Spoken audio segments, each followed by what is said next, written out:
All right, welcome back to The Explainer. Today we are diving headfirst into a massive Friday in June 2026 that completely turned the tech world upside down. Honestly, it probably ruined a lot of weekends in the process. We're going to break down this incredible, unprecedented sequence of events that saw a sudden government intervention, a genuinely historic market movement, and a deeply, deeply awkward international summit, all colliding literally within hours of each other. So here's our weekend briefing. We've got four major pieces to this puzzle. First, the Friday night AI shock. Second, a $2 trillion rocket. Third, the unscripted G7 summit. And finally, we'll look at the new AI reality. Let's just jump right into it. Section 1. The Friday night AI shock, government intervention. Okay, look at the sheer speed of this escalation. Back in April, Anthropic releases its highly capable Mythos 5 model to a restricted group, the Project Glasswing Consortium. Fast forward to just earlier this week, and they do a broad consumer release for Fable 5. Seems normal, right? But then out of nowhere, at exactly 5:21 p.m. Eastern Time on Friday, Anthropic gets a directive from U.S. Commerce Secretary Howard Lutnick ordering immediate export controls. And because Anthropic literally cannot verify a user's nationality in real time, the net effect was drastic. By midnight, they were forced to completely shut down global access to both of these flagship models. Zero warning. Now, as always, you've got two completely different sides to the story here. Looking at this impartially, the government exercised its standing authority to shut down a flagship product based entirely on third-party security claims. The administration's stance was that a successful jailbreak of the Mythos model raised some really serious alarms about potential adversary access to advanced cybersecurity tools, basically a national security threat. On the flip side, Anthropic publicly disputed this. They argued that the whole situation was a massive misunderstanding. Their defense is that this reported jailbreak is narrow, it's not universal, and honestly, that same level of vulnerability is already present in other publicly accessible competitor models, including ones from OpenAI. But hold on to your hats for this part, because the most striking detail in all of this is the number 12. This export control order hit exactly 12 days after Anthropic filed its confidential S1 registration statement on June 1st. I mean, just think about the commercial impact of that for a second. They filed for an IPO built entirely around these two specific, highly advanced models, and less than 2 weeks later, those exact models are ripped right out of the market by a government directive. The crucial point we have to understand here is that this establishes a wild, totally new geopolitical precedent.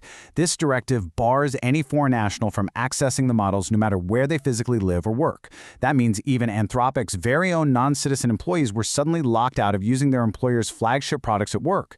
The addressable market for frontier AI literally just acquired a hard nationality filter. And you can bet that is an outcome absolutely no risk disclosure section could have possibly predicted when they filed that IPO just days prior. Moving on to Section 2, a $2 trillion rocket, SpaceX's historic IPO. So while the government was slamming the brakes on Anthropic's models, the stock market was just hitting the gas somewhere else.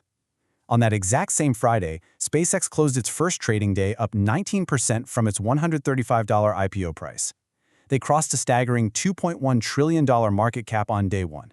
It easily became the largest IPO in history, with something like 522 million shares changing hands in a single trading session.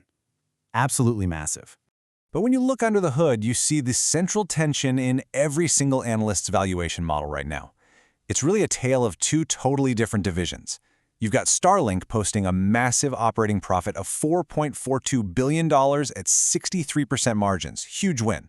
But then, you look at the XAI division, which includes Grok, those massive Colossus compute clusters, the GPU rental contracts, and they are posting a staggering operating loss of $6.36 billion. Essentially, the market is making a giant bet that Starlink's profits can just continue to subsidize XAI's astronomical infrastructure costs.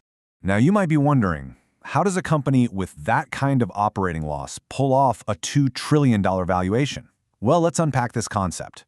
Because market mechanics take over completely here. Because of SpaceX's ongoing unprofitability, it actually misses out on S&P 500 inclusion, which requires GAAP profitability. But MSCI index rules? Totally different. MSCI confirmed early inclusion for SpaceX in its global standard indexes.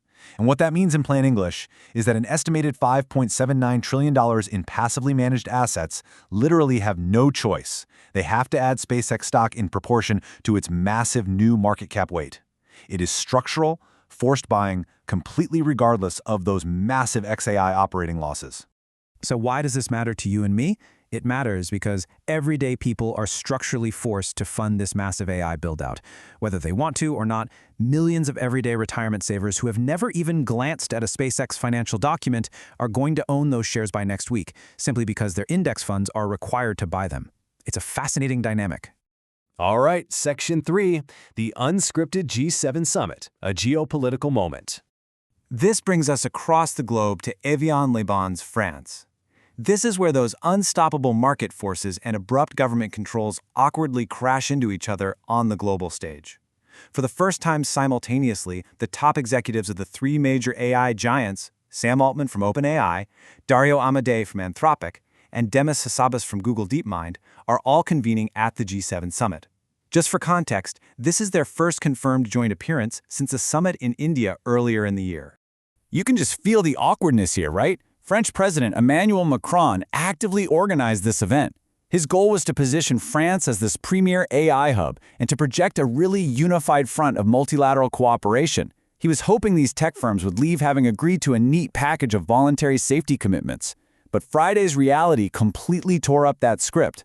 Literally just 18 hours before the summit opened, the U.S. government issued that unilateral export ban, shutting down Anthropic's flagship models outside the United States.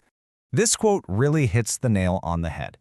It captures the unavoidable subtext of the entire summit. Dario Amodei is arriving at the G7 as the CEO of a company whose flagship products were just taken offline by a government directive. I mean, how can you genuinely sit down and script international voluntary AI cooperation when one of the main attendees' technology is globally banned by his own government? It completely, fundamentally complicates the entire voluntary commitments framework that Macron was pushing for. Finally, Section 4, the new AI reality, a high-stakes era. Let's tie all these crazy threads together, because we really need to understand what this historic weekend means for the tech landscape going forward. The collision of these events proves without a doubt that the AI space is no longer just about software engineering or running model benchmarks. It has become a high-stakes battleground. On one side, we now know for sure that governments will not hesitate to use standing authority to unilaterally gatekeep frontier AI and shut down products with zero warning. On another side, structural finance and passive markets will blindly force literally trillions of dollars into AI infrastructure companies, regardless of massive operating losses. And finally, international summits that aim for cooperation, well, they now have to navigate deep, entirely unexpected regulatory divides where a domestic security action can directly undermine global diplomacy in an instant. So, as you watch these massive developments continue to unfold next week, I'm going to leave you with this one critical question to think about. Who really controls the future of frontier AI? Is it the markets throwing trillions of dollars at the infrastructure? Is it the governments who can step in and shut a model down worldwide on a Friday evening? Or is it the everyday passive investors who are caught entirely in the middle, structurally forced to fund the whole revolution? The answer to that question is going to shape the next decade of technology. Thank you so much for joining me on this explainer, and keep learning.